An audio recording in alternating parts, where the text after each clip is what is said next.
Greetings all, and welcome to an actual freaking voiceover. When was the last time I did one of these? I have no idea. In this video I am going to be going through the process of how I kind of finish off my watercolours using highlights, and it's also kind of a test for this pen, which is a Pilot gel highlightery thing. I did actually buy the wrong one, so that's good. This is the actual white ink that I've been using at the moment. It's amazing, I love it. It's by Kuretake, as you can see, and it's beautiful. I think it's glorious, but I don't have very good brushes for it. As you can see, they're a bit big, which is, I don't know, they're not actually, they're quite small, but still. I was looking for a finer line to do some of the detailing work.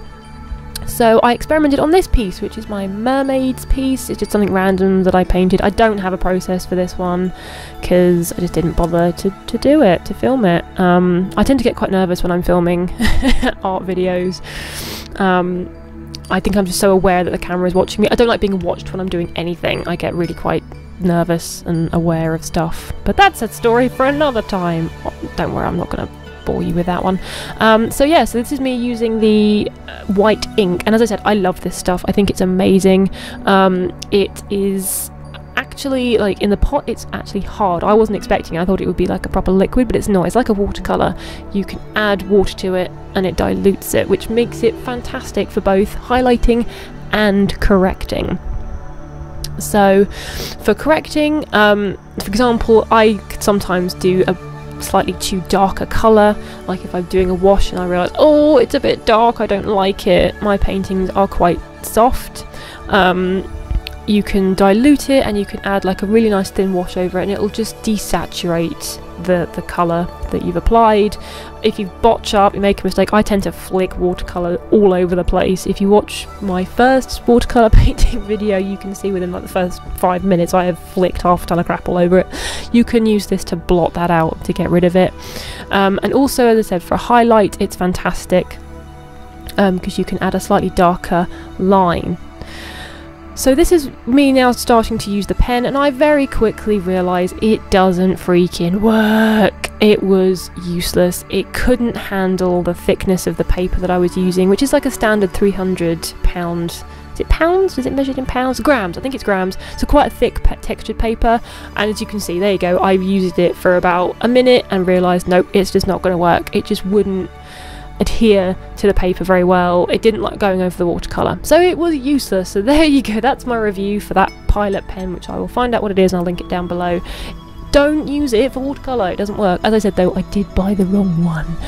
I have since repurchased a white pen, which is the one that everybody else seems to use and likes, but to be honest, I will probably stick to using my wonderful Kuretake white ink. I love it.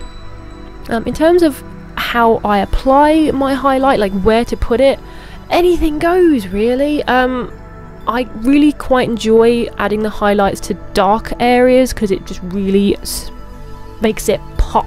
I hate saying that. It just makes it really striking.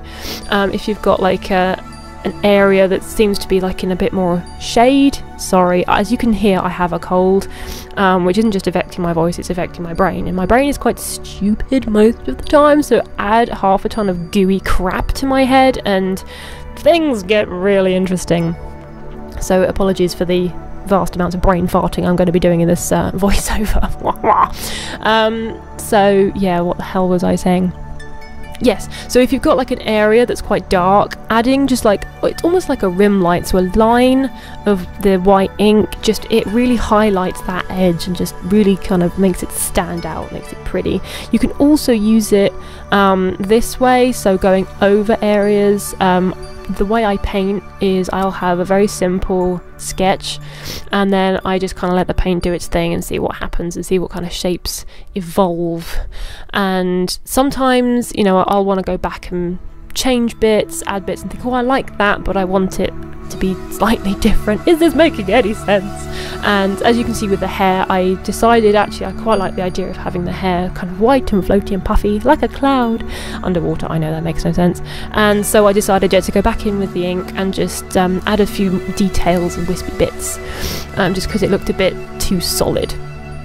That's kind of pretty much it. As I said, I don't really think too much. I'm not thinking about lighting sources or anything. Unlike when I'm painting digitally, I don't bother with like natural lighting, because I just don't do that with with watercolour. It's definitely more of a surreal, fantastical kind of way that I paint. You know, it's not supposed to look realistic, it's supposed to look kind of crazy.